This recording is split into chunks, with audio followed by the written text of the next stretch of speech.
Isang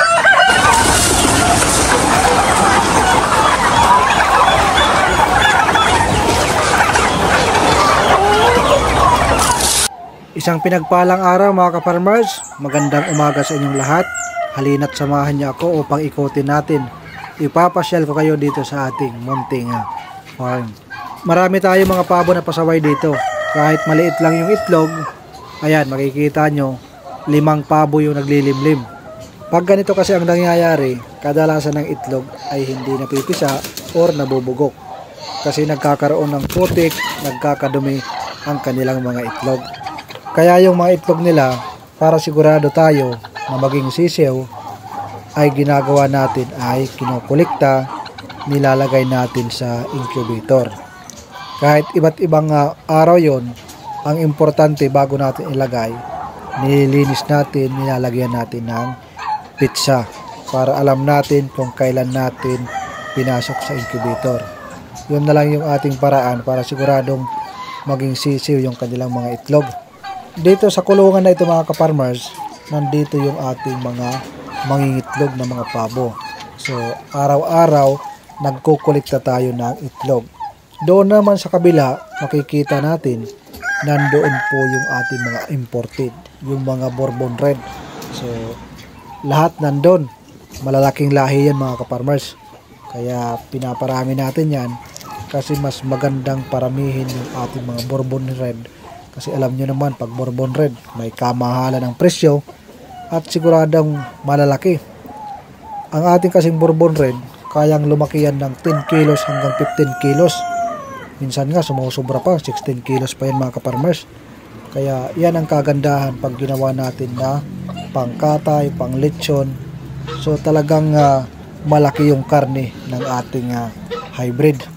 So una mga ka-farmers, ang tagal magparami ng ating mga pabo. Medyo naiinip po tayo. Pero ngayon na napakarami na nating RTL, naku po, napakadaling paramihin lang. So ang kailangan lang talaga, maraming RTL, maraming inahin, siguradong dadami yung ating pabo. Ayan. Ito mga ka-farmers, ito yung nakita nyo sa una na naglilimlim na Red Bourbon. Ayan na po yung kanyang mga sisiw.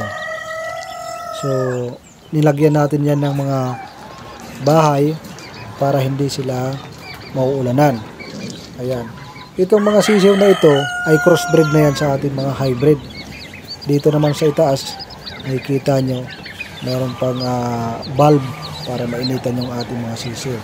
Para sa ating mga ka-farmers, nagtatanong kung madali lang ba paramihin ang pabo. Para sa akin mga ka-farmers, sa umpisa talaga, parang maiinip ka. Lalo na pag magsimula ka sa trio, magsimula ka sa 5, medyo nakakainip magparami. Pero pag marami ka ng RTL, siguro mga nasa 10 hanggang 20 na RTL, naku, napakadaling paramihin. Baka mamaya, mamroblema ka sa pagkain ng iyong pabo. Dahil ang bilis dumami. Especially kung mayroon kang incubator. Mas maganda kung may incubator po tayo kung ikaw talaga ay magpaparami ng pabo.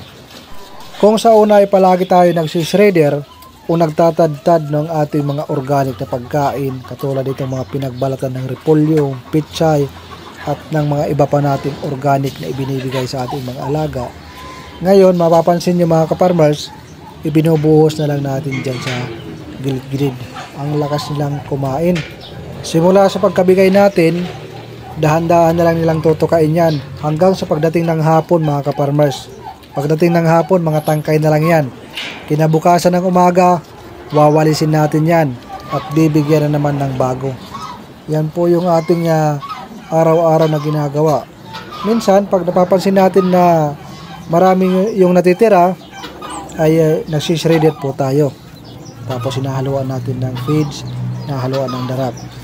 So kailangan lang po natin ng diskarte para malaki yung ating maitipid sa pagpapakain ng ating pabo. Kasi sa katotohanan lang, napakaraming organic na pagkain, napakaraming feeds ang ating mauubos kung feeds lang ang ating pagbabasihan.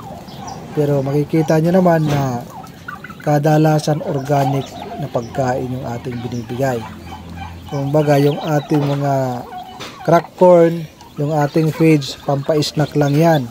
Nasa 30% lang yung ating ibinibigay. Kasi kung purong feeds ang ating ibibigay, siguradong lulugiin po tayo. Para siguradong kumita tayo, bigyan natin ng 70% organic yung ating mga alaga. Ayan po yung ating mga sisiw. Hindi pa natin pinapakawalan yan. Hanggang lumaki yan, ng mga 2 months old, pwede natin pakawalan dito sa ibaba.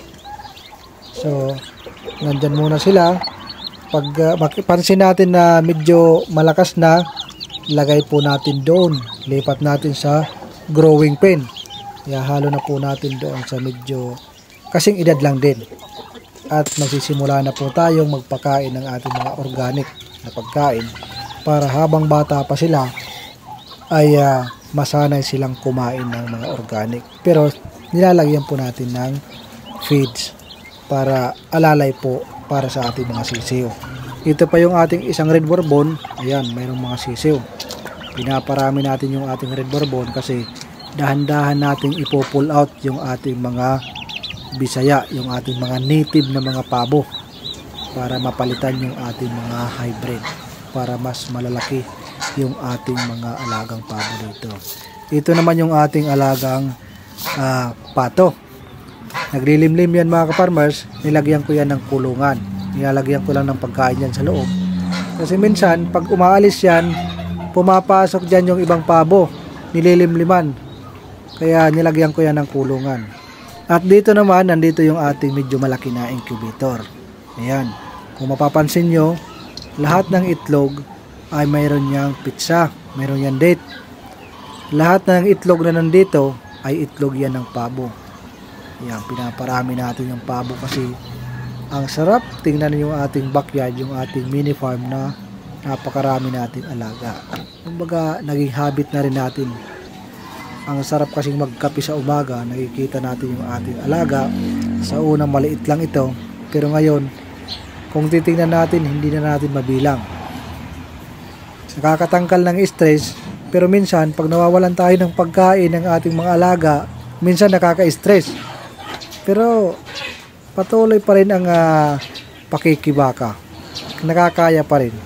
At para sa ating mga nanonood, especially sa ating mga OFW, gustong magtayo ng ganitong negosyo, gustong magtayo ng pabuhan, manukan, itikan, or kahit na ano, ito lang may advice ko sa inyo. Baka yung gusto nyo, bugso ng damdamin lang yan. Kasi nakita nyo sa akin, malaki ang kita. Nakita nyo sa ibang mga vlogger, sinasabi malaki ang kita. Nauhumaling kayo o naaaliw kayo kasi nakikita nyo maraming pabo, maraming manok. So, iniisip nyo malaki ang kita. Diretsuhin ko na kayo mga ka-farmers. Pag ikaw ay pumasok sa ganitong negosyo, hindi ganyang kadali. Kailangan mo pa ng maraming mali para ikaw ay matuto. Tapos ang ganitong negosyo, hindi ito kaagad kikita na pagkatapos ng 3 buwan, 2 buwan, kikita ka na agad. Hindi ganito mga ka-farmers. Siguro nasa almost 1 year bago tayo kumita. So ganyan po yung ating dinaranas nung ako ay nagsisimula pa lamang. Kahit sa manok mga ka-farmers, pwera na lang kung magsisimula kayo sa mga RTL at sa mga RTL na manok. Ayon, mangingitlog ka agad, pwede kayong kumita, pwede na kayong makapagbenta within 3 months to 5 months. Kaya sinasabi ko sa ating mga gustong pumasok sa ganitong negosyo, kung ikaw ay mayroong lupa, ikaw ay mayroong pang trabaho, ikaw ay nasa abroad, mas maganda ngayon pa lamang magpatanim ka ng madre de agua, madre de cacao, maraming malunggay, mas marami, mas maganda mga ka-farmers. Kasi pagdating sa pagsisimula mo ng iyong farm business, malaking tulong po yan. Kasi ang mga ganyang tanim, makakapag-harvest po kayo, lalo na yung madre de agua, mga nasa almost 1 year po yun. So kung ikaw ngayon nasa abroad pa lamang, sakto lang yun. Pag uwi mo sa Pilipinas, marami na yung dahon, malalaki na yung mga tanim mo. Yung mga pinangalanan ko na mga tanim na yan, yung mga dahon yan, pwede nyong paghalo-haloin kasi malalakas ang vitamin yan. Mayroon na tayong pwedeng mapagkunan ng food supply alternative sa ating commercial feeds. Pwede natin paghaluin natin ng darak, laruin po natin. Yan po yung strategy na nakasurvive po tayo, kaya tayo maraming alaga ngayon. Kasi kung aasa ka lang sa feeds, nako, marami ng mga kaparmers natin, marami na nag-aalaga ng manok, nag-aalaga ng pabo, ang sumurrender dahil nga umaaray pagdating sa pagkain. Ito talaga yung problema ng mga farmers, yung araw-araw na pinapakain natin sa mga alaga natin. Kailangan talaga ng diskarte. At isa pa mga kaparmers, kailangan mo rin ng diskarte sa market ng iyong mga alaga. Kasi marami nagsasabi, ako na mismo nagsasabi, madaling magparami ng ating alaga, pero mahirap magbenta. Pero para sa atin mga kaparmers, hindi po mahirap magbenta. Kasi ngayon, napakadali na magbenta. Dahil meron na tayo mga social media platform na pwede tayo mag-post. Madali lang tayo makakuha ng customer. So, kailangan may diskarte po tayo sa market sa ating mga alaga para nang sa ganun kumita po tayo at maibalik yung pera at makabili tayo ng mga vitamins at pagkain ng ating mga manok at maintenance dito sa ating farm. At yung sinasabi ko naman na baka yung pagsisimula mo sa farm is bugso lang ng damdamin. So, ayan yung wag yung gagawin mga kaparmers. Kailangan pakiramdaman nyo talaga na talagang para sa iyo ay kakayanin mo. Kasi nga sabi ko sa inyo, hindi ka agad-agad kikita ang ganitong negosyo. Aabutin ka pa ng 5 buwan or 1 taon, depende kung saan ka magsisimula. Magsisimula ka sa sisiw o magsisimula ka sa RTL. Kung magsisimula ka sa RTL, mas madali kang kikita. Pero pag sa RTL ka magsimula, mahaba-habang panahon. Yung sinasabi ko sa inyo, wag lang bugso ng damdamin ang iyong pagsisimula. Baka nakita mo lang sa akin, marami tayong alaga, malaki ang kita, gagayahin mo na ako. Pakiramdaman mo kung kaya mo talaga at importante, mahal mo yung ginagawa mo. Kasi once na mahal mo yung ginagawa mo, mahal mo yung trabaho mo, ini-enjoy mo lang yan. Hindi mo yan mapapansin. Ikaw ay kikita. Kasi naman, kung bugso ng damdamin yan, ang hinihintay mo lang yan, papaano ka kikita. Hindi mo ini-enjoy yung pag-aalaga ng iyong mga manok at iyong mga pabo.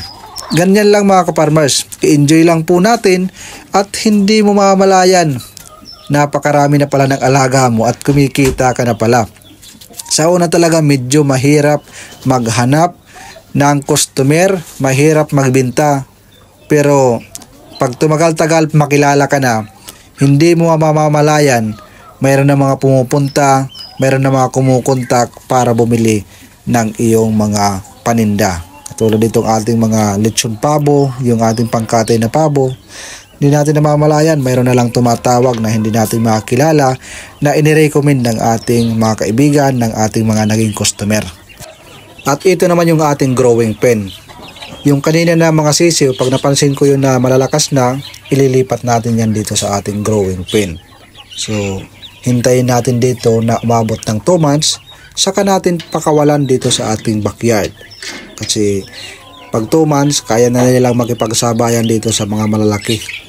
So, ayan. Yan po yung ating mga diskarte. Kita nyo, meron yan mga pinagbalatan ng pichay, pinagbalatan ng repolyo, binibigyan natin yan para masanay kumain ng organic na pagkain. Bata pa lang, kailangan sanayin para pag dumating yung wala tayong pambili ng feeds, hindi tayo mahirapan magpakain sa kanila ng organic. At sa mga nagtatanong, sa location ko, dito po ako sa Leyte mga kaparmers. At sa mga gustong bumili, pasensya na kayo kung hindi po ako makapagbenta, especially sa mga malalayong lugar. Kasi dito pa lang sa aking lugar, dito pa lang sa amin, ay kinukulang na po tayo ng supply. Hindi naman po pwede na pati yung ating mga nangingitlog ay gawin nating pangbenta. Kinokontrol din po natin yung paglabas kasi mauubusan po tayo ng alaga. So, inuuna po natin yung mga matatanda. Meron po tayo mga pangbenta. Yung mga RTL, yung nangingitlog natin ngayon, hindi natin yan pwede ibenta kasi mauubos yung ating alaga. Wala nang mangingitlog. Yun po yung ating diskarte. Kaya sa mga malalayong lugar na nagko-comment, gustong bumili, pasensya na po kayo at hindi po ako makapagbenta Ang purpose lang ng aking pagbibideo o pag-share ng aking mga video sa ating YouTube ay para ma-inspire po kayo. Kasi gusto kong ibahagi sa inyo yung ating mga ginagawa. At pasensya na rin kayo kung napapansin nyo, ang tagal natin makapag-upload kasi marami tayong ginagawa at ang hirap gumawa ng video. Alam nyo yan. Kailangan talaga ng oras. So, hindi naman talaga natin na ginagawang kitaan yung YouTube. Kung kumikita man tayo, siguro kakapiranggot lang. So, ayan. Marami kasi kong trabaho dito sa ating farm. Meron pa tayo mga ibang inaasikaso, hindi lang dito. So, ayan mga ka-farmers, medyo mahaba-haba ng ating kwentuhan. Inuulit ko, kung kayo ay magsisimula sa ganitong negosyo, huwag lang bugso ng damdamin. Siguraduhin yung kaya nyo talagang makasurvive in the long term. So, ayun lang. Kung mayroon kayong ibang katanungan, maaari kayong mag-comment sa ibaba. At yun po yung ating sasagutin sa susunod natin na video. So, maraming salamat sa mga nanonood sa atin, especially sa nasa labas ng bansa, nasa Pilipinas ka rin. Maraming salamat sa inyo. Magandang araw sa inyo ulit. Sana po ay na-inspire po kayo sa ating video. At ayan, naikot ko po ang ating mini backyard farm. So, kaway-kaway sa inyo. Magandang araw sa inyo ulit. And mabuhay po kayo. God bless mga ka-farmers.